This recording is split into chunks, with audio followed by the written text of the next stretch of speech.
Hello and welcome to the review on the Samsung Galaxy Note 4. Let's take a look at Samsung's most powerful phone yet. The phablet was coined by Samsung in 2011 with the original Galaxy Note. With every year, we see new features and even new surprises.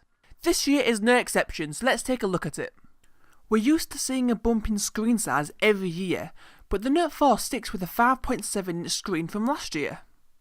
Instead, there was a bump in screen resolution which has a whopping 1440 by 2560 pixels, beating the resolution of the iPhone 6 Plus and matching that of the LG G3.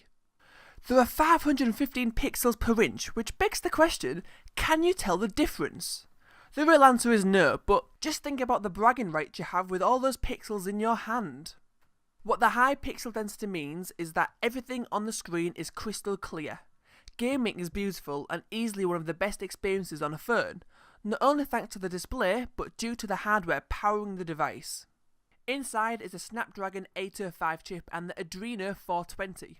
If that means nothing to you, that's fine, because ultimately it means that the Note 4 has the most powerful chipset of the year, and it shows.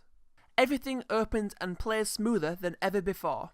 I tried to put it through its paces with Rail Racing 3 and Bombshells, and I was not let down by it at all. Navigating around the phone is smooth. It runs Android 4.4.4 with the promise of getting Android 5 as soon as possible. TouchWiz is still around, but you can tell Samsung have been putting a lot of time into it. The bloatware was minimal, but the apps you did get pre-installed were quite useful. Also, TouchWiz is a lot better than it used to be. Their apps have been redesigned with a flatter, more modern look, which I like. But I still feel the settings app is so cluttered. There's still one thing that bothers me with TouchWiz, and that's the UI. I'm all for the design change, but why does everything look so big? Icons take up so much space on the screen.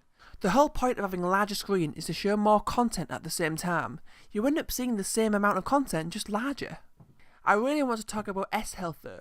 I tested out S-Health earlier in the year with the Galaxy S5 and I was a little disappointed. Fortunately, things have improved. The heartbeat sensor worked a lot better this time around and I was getting more consistent readings. Whether they were right or not, I have no idea. You can check the oxygen levels in your blood as well as use the inbuilt UV sensor to find out whether you need sun cream or not.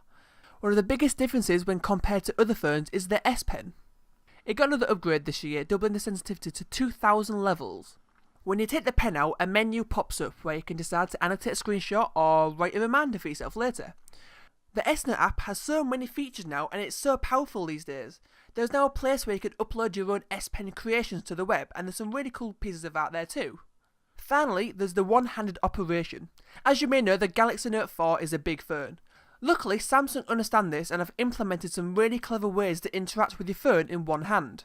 You can change the appearance of apps, so when you want to type something, the keyboard will move to one side. You can bring up a pop-up menu which allows you to navigate around the phone without using physical buttons, and there's also the ability to shrink the whole UI down into a manageable form. The Note has a fingerprint sensor which is also found in the S5. I thought this implementation was a lot better, especially because I wasn't spending half my time trying to unlock the device. It's also particularly useful because you can use the sensor to log into various websites, but this only works in Samsung's default browser, and you can even use it to pay for things in PayPal. We turn our attention to the back of the phone now. You'll find a 16 megapixel camera which has optical image stabilization. I was really happy with the camera and it's turning into an all-round decent camera with many features. I tried out the standard auto function as well as the panorama and selective focus, all of which gave impressive results. It's probably not the best camera on a phone, but there isn't really anything bad about it. The video is also impressive. It can record 4K video at 30 frames a second, or you can choose to record in full HD at 60 frames.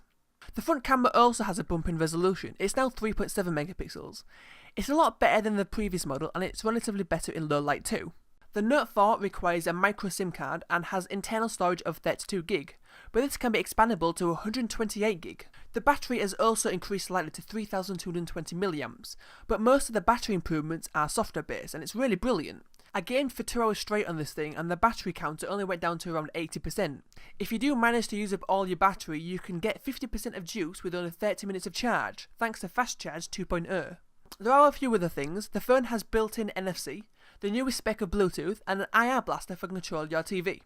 You'll also find a gyroscope, proximity and a compass. And that's it! The Samsung Galaxy Note 4 is a powerhouse. If it's not the best phone of 2014, then it's certainly one of the best. I think I would happily give it 10 out of 10, but I still think TouchWiz could do with some more improving. But overall, I can't fault the device and I recommend it even if you're unsure with larger phones. Stay tuned as I will be doing a comparison between the Note 4 and 3 later on. Thanks for watching and I'll see you guys later. Bye bye.